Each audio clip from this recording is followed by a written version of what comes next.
मेरे प्यारे प्रतियोगी परीक्षार्थियों, मैं राम कृपाल आज पुनः आपके सामने जीएस और हिंदी की कुछ मिली जुली चर्चाएं करूंगा। आज तारीख हो गई 16 नवंबर। जहां तक मुझे जानकारी है, आज राष्ट्रीय प्रेस दिवस मनाया जाता है।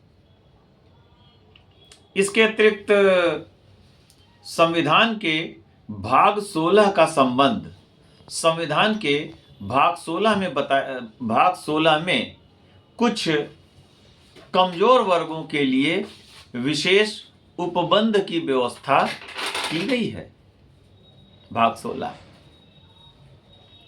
इसके अतिरिक्त यदि हम जैन धर्म के 16वें तीर्थंकर की बात करें तो जैन धर्म के 16वें तीर्थंकर हैं शांतिनाथ और इनका प्रतीक चिन्ह हिरण है। अनुच्छेद 16 की बात करें तो अनुच्छेद 16 में कहा गया है लोक नियोजन में सबको समान अवसर दिए जाएंगे। और अगर हम 16 अंकों की कुछ चर्चा करें तो 6ठी शताब्दी ईसा पूर्व जो बुद्ध काल था, 6ठी शताब्दी ईसा पूर्व को बुद्ध काल कहा गया है। उस समय भारत में 16 महाजनपदों का वर्णन मिलता है। जैन ग्रंथ भगवती सूत्र और बौद्ध ग्रंथ अंगुतर निकाय में 16 महाजनपदों का वर्णन मिलता है। अंगुतर निकाय में इनको कहा गया षोडश महाजनपद। ये जो 16 महाजनपद थे, इनमें 8 महाजनपद उत्तर प्रदेश के अंतर्गत आते थे। वर्तमान जो उत्तर प्रदेश की सीमाएं हैं उसमें आते थे।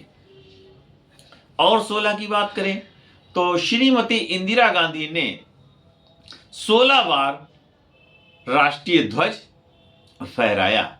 कहां से फहराया आप स्वयं अंदाजा लगा सकते हैं।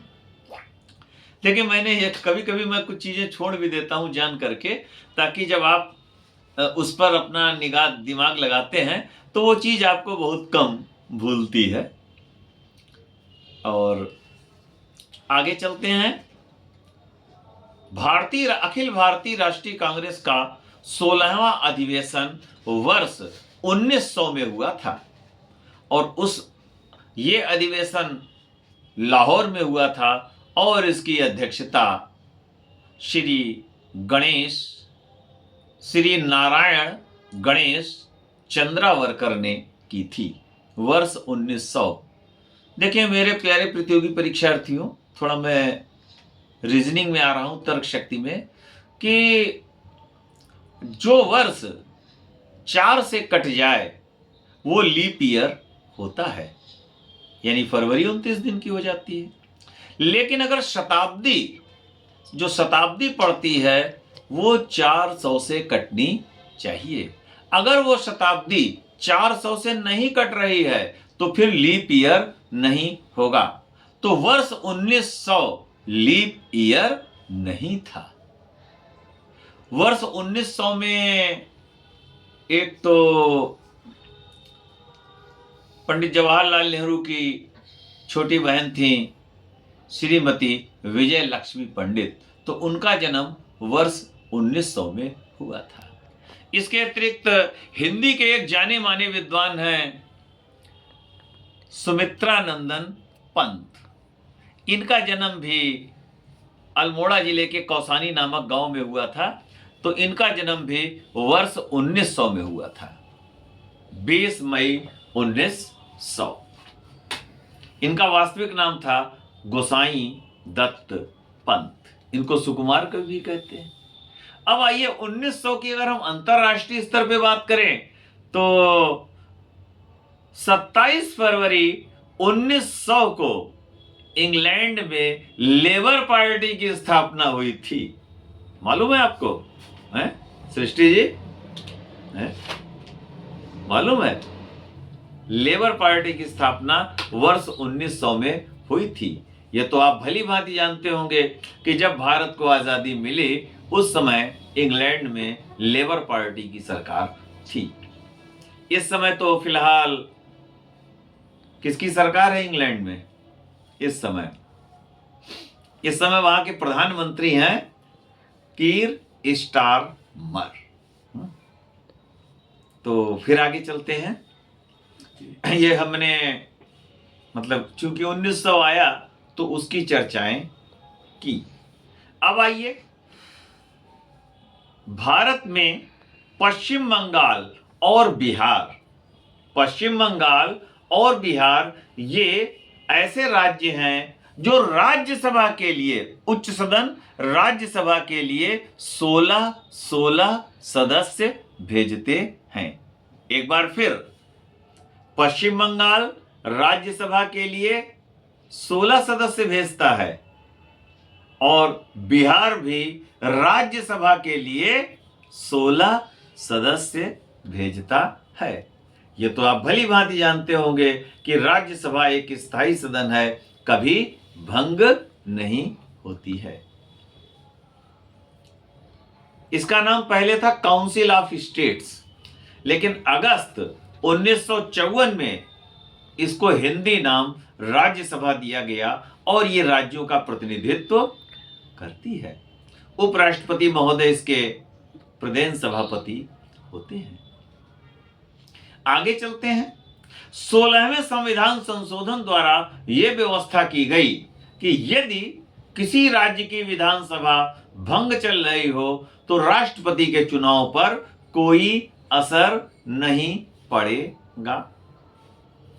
अगर हम व्यक्ति के क्रम की बात करें तो सर्वोच्च न्यायालय के व्यक्ति के आधार पर 16वें क्रम के चीफ जस्टिस बनते हैं न्यायमूर्ति यशवंत विष्णु चंद्रचूड़।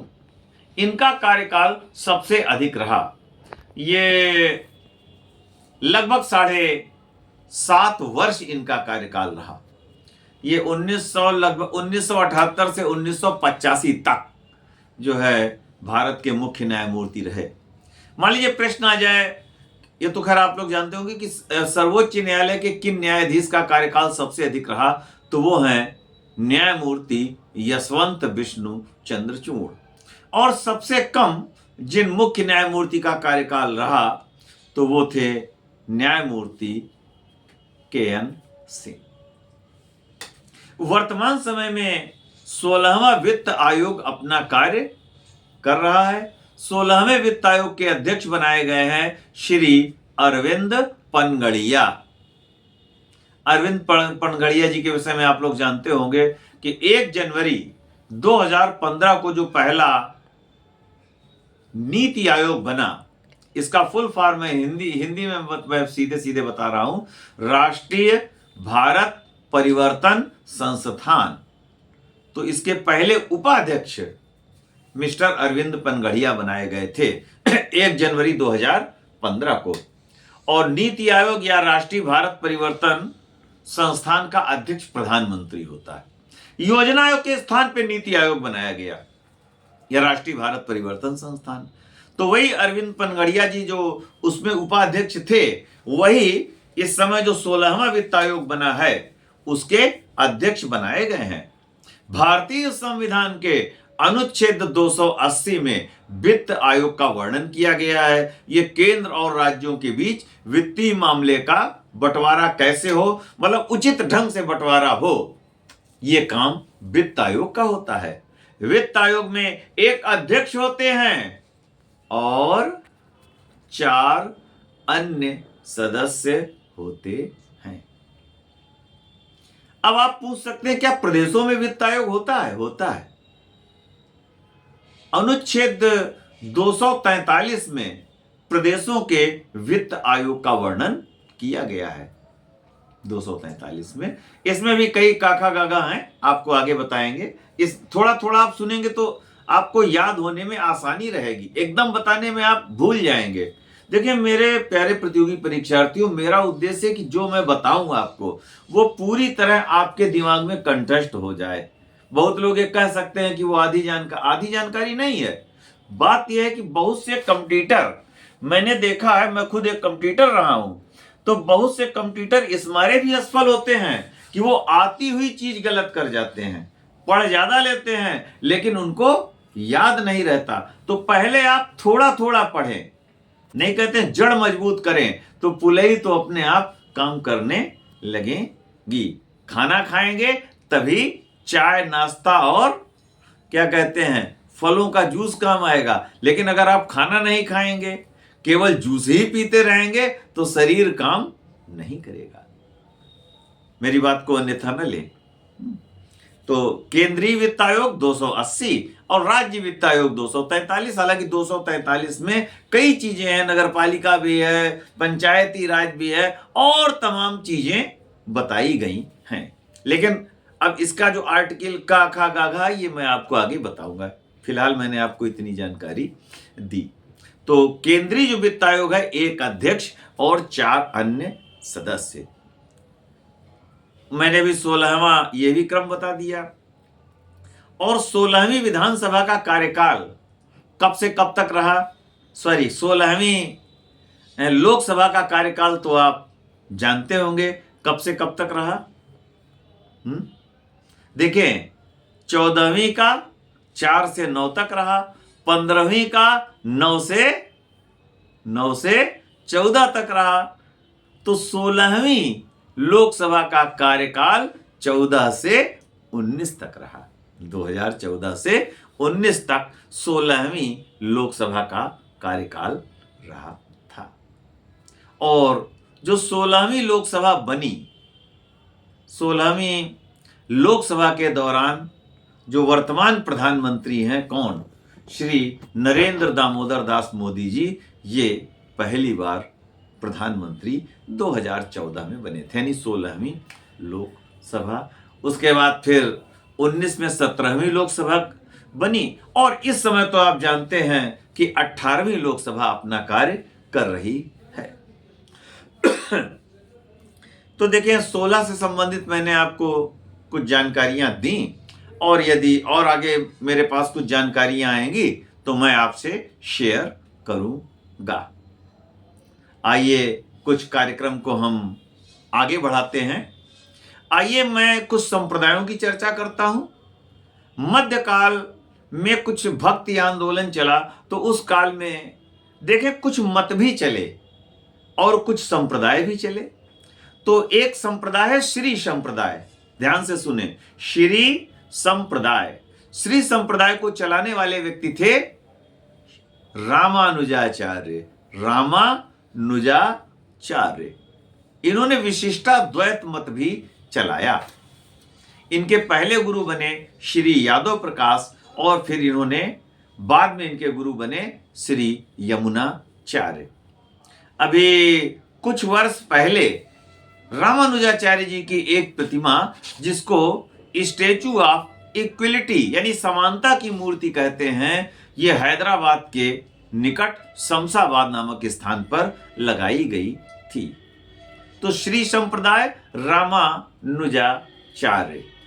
रामानुजाचार्य जी का मूल नाम लक्ष्मण था।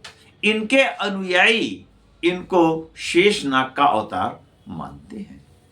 फिर एक संप्रदाय था ब्रह्म संप्रदाय। ब्रह्म संप्रदाय के प्रवर्तक थे मध्वाचार्य जी। ब्रह्म संप्रदाय मध्वाचार्य जी। फिर एक संप्रदाय था रुद्र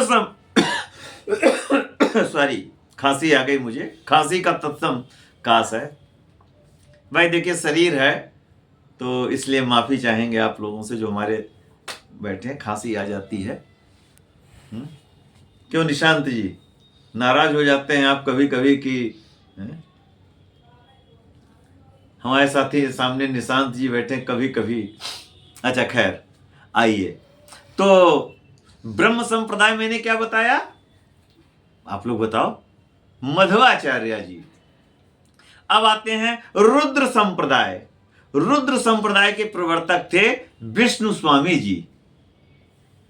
और फिर एक संप्रदाय और है मेरी जानकारी में, सनकादि संप्रदाय। सनकादि संप्रदाय के प्रवर्तक थे निम्बारकाचार्य जी, तो मैंने आपके सामने 4 संप्रदाय रखे, तो आप लोगों को याद हो गए? आज पूछें कि कल पूछें? चलिए कल पूछेंगे, आज आप सुन लीजिएगा थोड़ी देर में। तो ये 4 संप्रदाय थे। इसके अतिरिक्त तो कुछ मत भी चले, उन मतों की भी मैं चर्चा कर रहा हूं। अद्वैतवाद, अद्वैतवाद चलाया था शंकराचार्य ने। विशिष्टाद्वैतवाद ये रामानुजाचार्य जी ने चलाया, वही श्री संप्रदाय वाले। इसके बाद आते हैं निम्बार्काचार्य जी, इन्होंने द्वैताद्वैतवाद संप्रदाय चलाया। मध्वाचार्य, इन्होंने द्वैतवाद चलाया। वल्लभाचार्य, इन्होंने शुद्धाद्वैतवाद चलाया। जबकि भास्कराचार्य जी ने भेदाभेद नामक अपना मत चलाया था। ये मत थे, समय समय पर लोगों ने अपने अपने विचार रखे और ये विचार बदलते रहते हैं। अभी मैंने आज वल्लभाचार्य जी की चर्चा की थी, कल मैंने वल्लभाचार्य की चर्चा की थी। तो वल्लभाचार्य जी जो हैं, इन्होंने पुष्टि मार्ग चलाया था। वल्लभाचार्य जी जो है शिक्षा को, भ्रमण को शिक्षा का एक अभिन्न अंग मानते थे। उनका कहना था कि एक अच्छे विद्यार्थी को भ्रमण भी करना चाहिए, तो भ्रमण से भी उसको तमाम जानकारियां मिल सकती हैं। आगे चलते हैं। ये चंद्रगुप्त द्वितीय विक्रमादित्य, इनके दरबार में कौन से ऐसे नवरत्न थे जो चिकित्सक भी थे? धनवंतरी नवरत्न थे, जिसमें एक धनवंतरी भी थे, कालिदास भी थे, छपड़क भी थे, अमर सिंह भी थे। तो कई इनके दरबार में नवरत्न, बैताल भट्ट, ये भी इनके दरबार के एक नवरत्न थी। जो मतलब नवरत्न ये अपनी अपनी विधाओं में पारंगत थे। जैसे आगे चल करके अकबर के दरबार में नवरत्न हुए हैं। आगे चलते हैं। चीनी यात्री फाहियान, इन्होंने किस गुप्त शासक के कार्यकाल में भारत की यात्रा की थी? तो वो थे चंद्रगुप्त द्वितीय विक्रमादित्य। चंद्रगुप्त द्वितीय विक्रमादित्य के पिता का नाम समुद्रगुप्त था। तो फाहियान इन्हीं के कार्यकाल में भारत आए थे। फाहियान लिखते हैं कि उस समय कानून व्यवस्था बड़ी अच्छी थी, लोग घरों में ताले नहीं लगाते थे। लॉ एंड ऑर्डर देखा जाए तो राज्य के 4 आवश्यक तत्व माने गए हैं: भूमि, जनसंख्या, सरकार और संप्रभुता। एक भूखंड होना चाहिए। अब भूखंड पे अगर कोई रह नहीं रहा है तो फिर राज्य की कल्पना ही नहीं होगी। कुछ लोग रहने चाहिए, जनसंख्या हो। अब वो जनसंख्या अराजक ना हो, जनसंख्या को कंट्रोल करने वाला या उस जनसंख्या की देखभाल करने के लिए एक सरकार होनी चाहिए, और वो राज्य किसी बाहरी राज्य के या देश के अधीन नहीं है, तो उसके पास संप्रभुता भी होनी चाहिए। 15 अगस्त 1947 के पहले भारत राज्य कहलाने का अधिकारी नहीं था, क्योंकि उसके पास 3 चीजें थीं, लेकिन उसके पास संप्रभुता नहीं थी। लेकिन 15 अगस्त 1947 को की आधी रात को उसको 14 और 15 अगस्त की जो आधी रात थी उसको संप्रभुता मिल गई, यानी आजादी मिल गई, और वो राज्य कहलाने का अधिकारी बन गया था। राज्य कहलाने का अधिकारी। और गुप्त काल की बात आई तो गुप्त काल में जो प्राथमिक शिक्षा केंद्र थे वो लिपिशाला कहलाते थे। लिपिशाला। एक जानकारी और मैं आपको दूंगा कि गुप्त काल में जो महिलाएं जीवन पर्यंत अध्ययन करती रहती थीं और विवाह नहीं करती थीं, उनको ब्रह्मवादिनी कहा जाता था। गुप्त काल को भारत का, प्राचीन भारत का स्वर्ण काल भी कहा जाता है। गुप्त काल। अच्छा,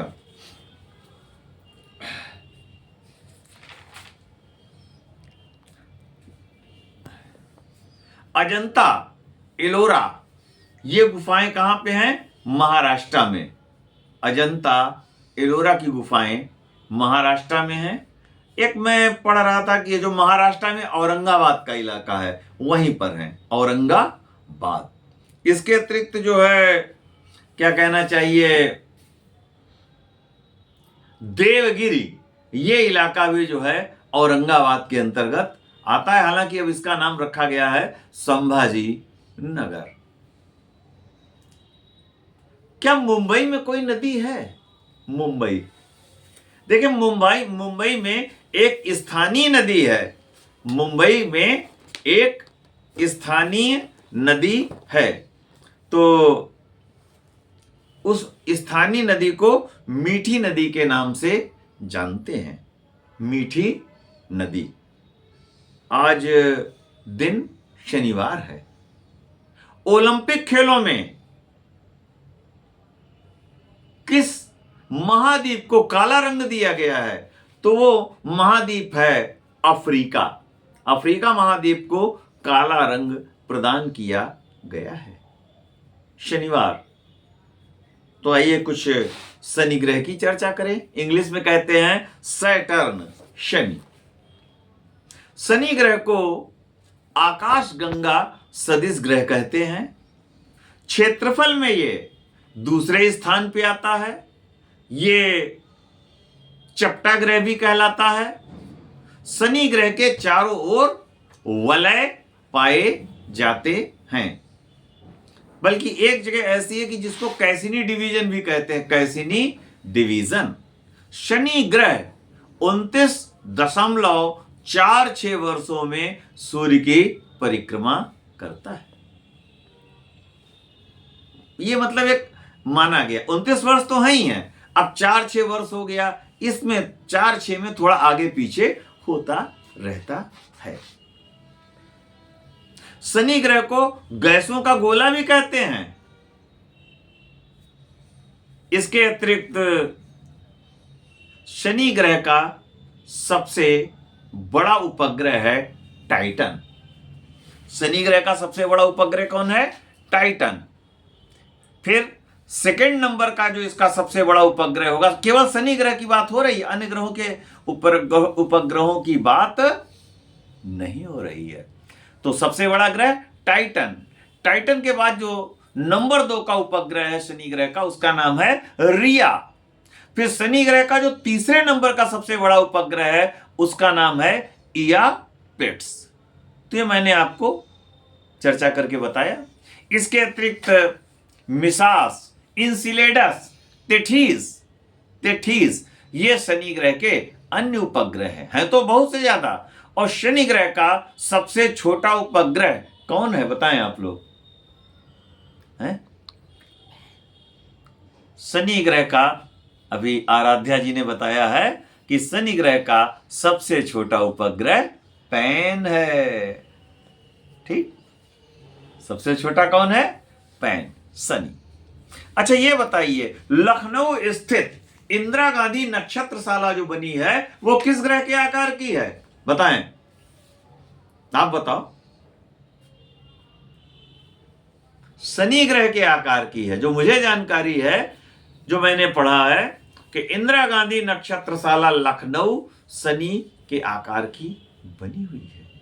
तो मैंने ये शनि ग्रह की चर्चा की। अगर हम अध्यात्म की बात करें तो अध्यात्म में जो शनिदेव हैं उनको न्यायाधीश माना गया है, यानी जज माना गया है। चलिए आगे चलते हैं।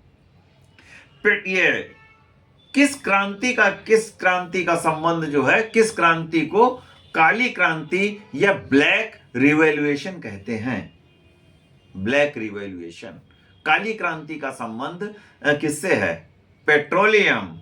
काली क्रांति का संबंध पेट्रोलियम से है। आगे चलते हैं।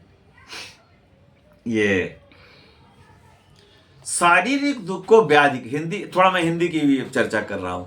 शारीरिक दुख को क्या कहते हैं? व्याधि। और मानसिक दुख को क्या कहते हैं? आधि। शारीरिक दुख व्याधि, मानसिक दुख आधि। चलिए आगे चलते हैं। अधजल गगरी छलकत जाए, इसका अर्थ क्या हुआ? कि अल्प ज्ञानी ज्यादा ज्ञान प्रदर्शित करते। जैसे मैं ही कभी कभी आपके सामने इधर उधर के वाक्य बोल देता हूँ। मैं उतना ज्ञानी नहीं हूँ भाई, लेकिन थोड़ा बहुत सीख सीख के आप लोगों को उसको सीख करके आपको ही सिखा देता हूँ। चलिए आगे चलते हैं। सॉरी। अच्छा ये बताइए, भारतीय हीरा संस्थान कहां पे है? सूरत। सूरत किस नदी के किनारे है? सूरत ताप्ती नदी के किनारे। सूरत ताप्ती नदी के किनारे है। करघे का शहर सूरत कहलाता है। करघे का शहर सूरत कहलाता है। देखिए बहुत जगह दिया होगा कि अंग्रेजों ने अपनी पहली फैक्ट्री सूरत में स्थापित की, ज्यादातर आप लोग समझते होंगे, लेकिन वास्तव में अंग्रेजों ने अपनी पहली फैक्ट्री मछलीपट्टनम में स्थापित की है। देखें, अगर मछलीपट्टनम और सूरत दोनों दिए हों तो आपको पहली वरीयता किसको देनी होगी? मछलीपट्टनम को। और ये टिक वाले प्रश्न की मैं बात कर रहा हूं। और अगर मछलीपट्टनम न दिया हो तो आप सूरत को टिक कर सकते हैं। संविधान सभा का चिन्ह क्या था? बताएं आप लोग। संविधान सभा का चिन्ह क्या था? निशांत आप बताइए। आप लगता है ध्यान नहीं देते पढ़ाई पे। संविधान सभा का प्रतीक चिन्ह क्या था? हाथी था। हाथी। अच्छा, गयंद किसका पर्यायवाची बताइए? गयंद ये हाथी का पर्यायवाची है। गयंद। गज हाथी का पर्यायवाची है। कुंजर हाथी का पर्यायवाची है। और भी कुछ हाथी के पर्यायवाची मालूम है? देखें, नाग जो है, नाग सांप का भी एक पर्यायवाची है और नाग हाथी का भी पर्यायवाची, क्योंकि उसकी सूंड नहीं होती। तो ये सब हाथी के पर्यायवाची हैं। चलिए आगे चलते हैं। तो संविधान सभा का प्रतीक चिन्ह क्या था? हाथी। देखिए धीरे धीरे आप पढ़ते रहिएगा, आपको याद होता रहेगा। हर चीज के प्रतीक चिन्ह होते हैं। सम्राट अशोक को बौद्ध धर्म में किसने दीक्षित किया था? तो ये थे उपगुप्त। उपगुप्त। हालांकि अशोक अपने आप को बुद्ध शाक्य भी कहते थे। अब अशोक का धर्म क्या है या धम्म? तो स्वयं अशोक ने अपने आप से प्रश्न किया और अपने आप से इसका उत्तर दिया।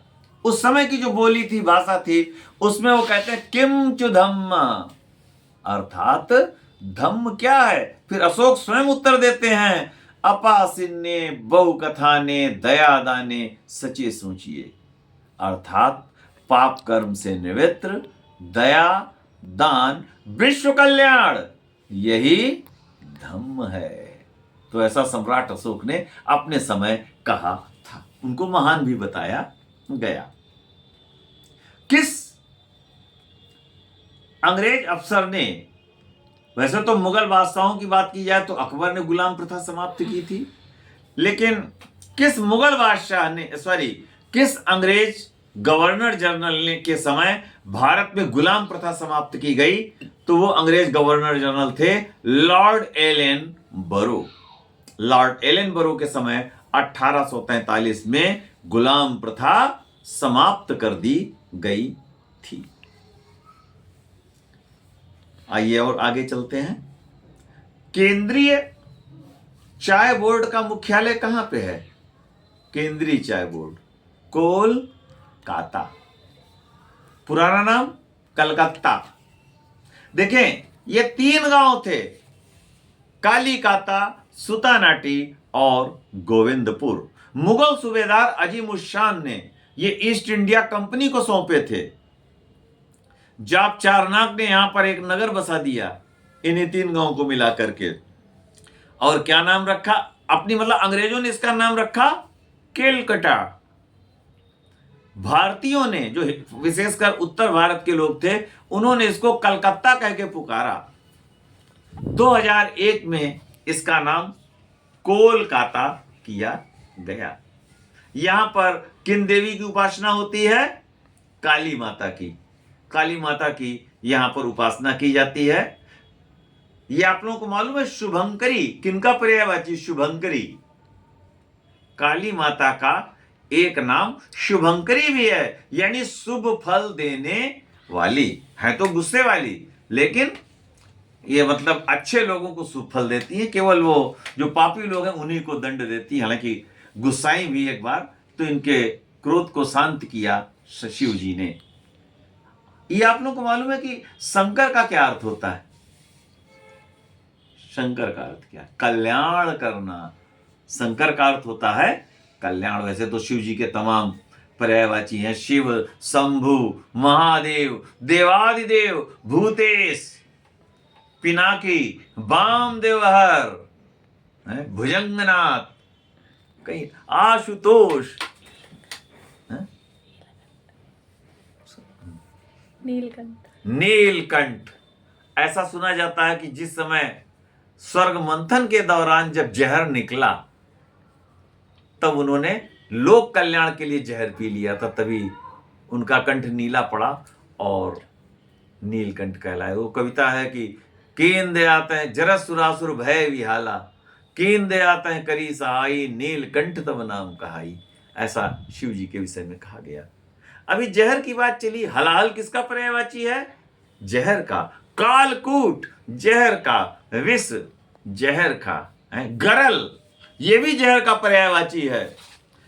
और उत्तर प्रदेश में औद्योगिक विष अनुसंधान संस्थान कहां पर है?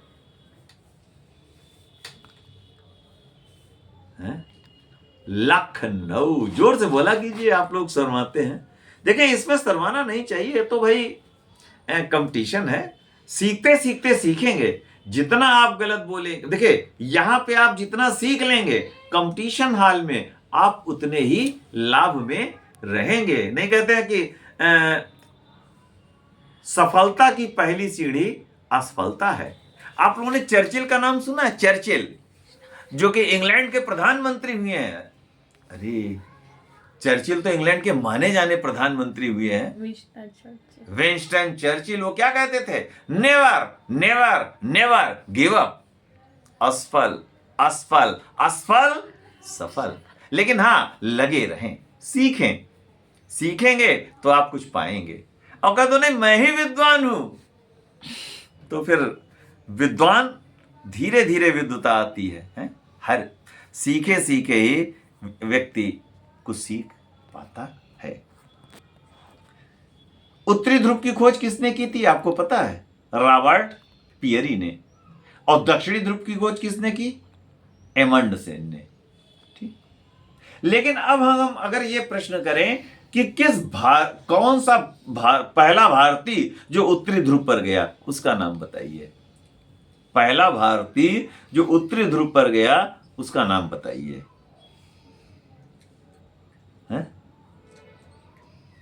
वो है श्री संजय थापर।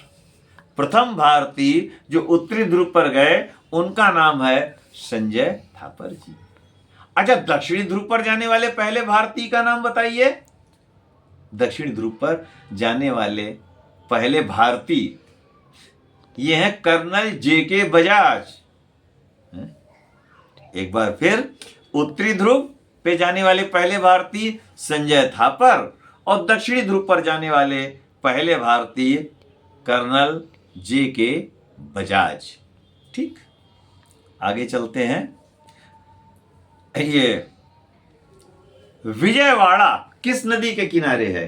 विजयवाड़ा किस नदी के किनारे है? बताइए, विजयवाड़ा किस नदी के किनारे है? नहीं।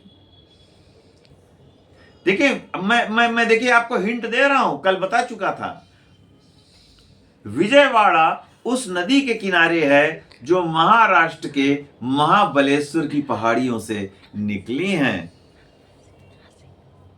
फिर कर्नाटक जाती हैं, आंध्र प्रदेश, तेलंगाना, आंध्र प्रदेश होते हुए अंत में बंगाल की खाड़ी में विलीन हो जाती हैं।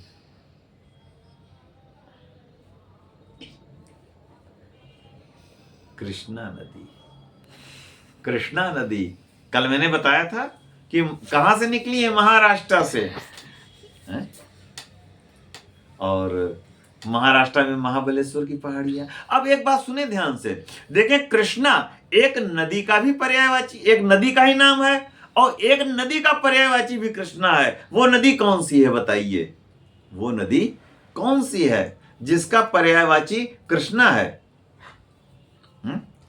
वो कौन सी नदी है जिनका पर्यायवाची कृष्णा है? आप लोगों ने वो नदी हो सकता है देखी भी हो और न भी देखी हो।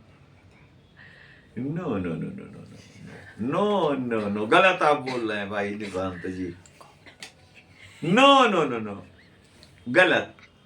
देखिए गोमती तो धेनु, गोमती का पर्यायवाची धेनुमती है, ना कि जो मैं पूछ रहा हूं। अब देखिए, अच्छा ठीक है, मैं उस नदी के अन्य नाम बताऊंगा, आप लोग पर्यायवाची बताऊंगा, आप लोग स्वयं समझेंगे। ठीक, बोलूं? भानुजा, रवितनया, कालिंदी, तरणि तनुजा, अर्क सुता, अर्कजा। ये नदी बंदर पुक्ष पहाड़ियों से निकली हैं और भारत की सबसे बड़ी सहायक नदी हैं। बताओ, अब आपने सही बताया। थोड़ा शर्मा जाती है। यमुना नदी, तो मैंने किसके पर्यायवाची बताए? यमुना नदी के आपके समक्ष पर्यायवाची रखे, फिर आपको याद दिलाऊंगा। ऐसा नहीं है देखिए आज मैंने बता दिया तो आगे नहीं बताऊंगा। देखिए जो लोग सुन रहे हैं इस वीडियो के माध्यम से, मेरा उद्देश्य केवल एक बार बताना नहीं, मेरा उद्देश्य है खास तौर से जो वनडे कंपटीशंस हैं, टिक वाले पेपर आते हैं, अगर ये आपके सामने बार बार नहीं बताया जाए तो आप भूल जाएंगे। बहुत से कंपटीटर्स को मैंने देखा है कि पढ़ते तो हैं लेकिन कंपटीशन हॉल में जाकर के वो गलत कराते हैं। तो इसका एक कारण है कि उनकी कायदे से प्रैक्टिस, वो कहते हैं ये तो मुझे मालूम है, ऐसा है, मालूम है, लेकिन फिर भी रिवीजन हो। देखिए असली चीज तो रिवीजन ही है, बाकी चीजें तो चलती रहती हैं। तो मैंने किसके पर्यायवाची बताए? यमुना नदी के, यमुना नदी के पर्यायवाची बताए। अच्छा ये बताइए, भारत में जो है गुरु रामदास अंतरराष्ट्रीय हवाई अड्डा कहां पे है? गुरु रामदास अंतरराष्ट्रीय हवाई अड्डा अमृतसर। इसका नाम पहले रामदासपुरा था, रामदासपुरा। अच्छा ये बताइए,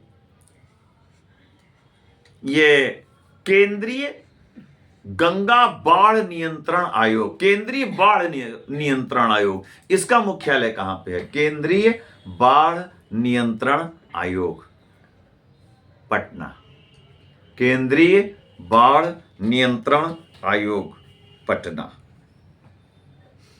ये पारादीप बंदरगाह, पारादीप बंदरगाह किस प्रदेश में पड़ता है? ये पड़ता है ओडिशा। वही पुराना नाम उड़ीसा, और ये लोकसभा के लिए 21 मेंबर भेजता है। देखें गंध मर्दव आंदोलन, गंध मर्दव आंदोलन ये चलाया गया था ओडिशा में। वहां की महिलाओं ने चलाया था क्योंकि वहां की जो नदी थी, ब्राह्मणी नदी है या, उनमें काफी खनन कार्य हो रहा था तो रोका गया। पारादीप बंदरगाह ओडिशा। देखें इसको उत्कल भी कहा गया है, कलिंग भी कहा गया है, नाम सुना होगा आपने, कलिंग भी कहते, उत्कल, राष्ट्रगान में उत्कल शब्द आया है, और उड़ीसा भी कहा गया है, और अब इसको कहते हैं ओडिशा। और तो यहीं पर ये बंदरगाह है। भीतरकनिका अभ्यारण्य यहीं पे है। नंदनकानन वन्य प्राणी उद्यान ये भी ओडिशा में है। सबसे ज्यादा कच्ची सड़कें ओडिशा में पाई जाती हैं। मर्मागांव बंदरगाह ये कहां पे है? मार्मागांव बंदरगाह ये पड़ता है गोवा में। गोवा का पुराना नाम बताइए, गोवा का पुराना नाम प्राचीन काल में मतलब क्या था?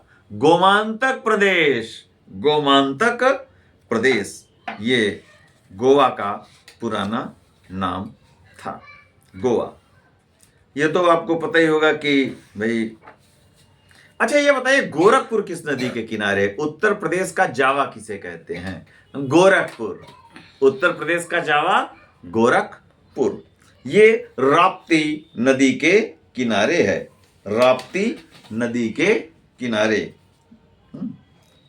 इसको उत्तर प्रदेश का जावा भी कहा जाता है। और यहीं पर जो है, क्या कहना चाहिए, जो मठ बना है गोरखनाथ, नाथ नगरी भी कहते हैं, गुरु गोरखनाथ का संबंध यहीं से है। गुरु गोरखनाथ के भी गुरु थे मत्स्येंद्र नाथ। गुरु गोरखनाथ के भी गुरु मत्स्येंद्र नाथ थे। अच्छा, कर्क रेखा भारत के कितने राज्यों से गुजरती है बताइए? 8। आज की तारीख को आधा करते हैं। 8 राज्यों से। गुजरात, राजस्थान, मध्य प्रदेश, छत्तीसगढ़, झारखंड, पश्चिम बंगाल, त्रिपुरा और मिजोरम। अच्छा ये बताइए, मिट्टी बचाओ आंदोलन ये किस प्रदेश में हुआ था? मिट्टी बचाओ आंदोलन किस प्रदेश में हुआ था? मिट्टी बचाओ आंदोलन, ये मिट्टी बचाओ आंदोलन हुआ था मध्य प्रदेश में। और ये होशंगाबाद जिले में चलाया गया था। और इस जिले, होशंगाबाद जिला, अब इस जिले का नाम नर्मदापुरम है। इस जिले का नाम अब क्या है? नर्मदापुरम। होशंगाबाद का नाम क्या है? नर्मदापुरम।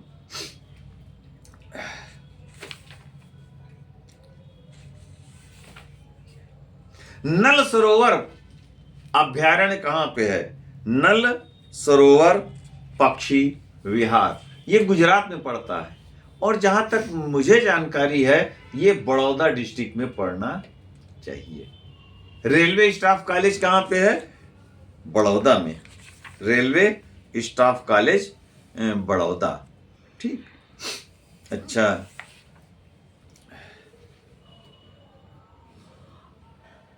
तो देखें, अब समय हो चुका है और मैं अपनी वाणी को विराम दे रहा हूं। फिर देखिए, मैं आगे कुछ अन्य चर्चाओं के सामने कोशिश करूंगा कि आपके सामने उपस्थित हूं। धन्यवाद।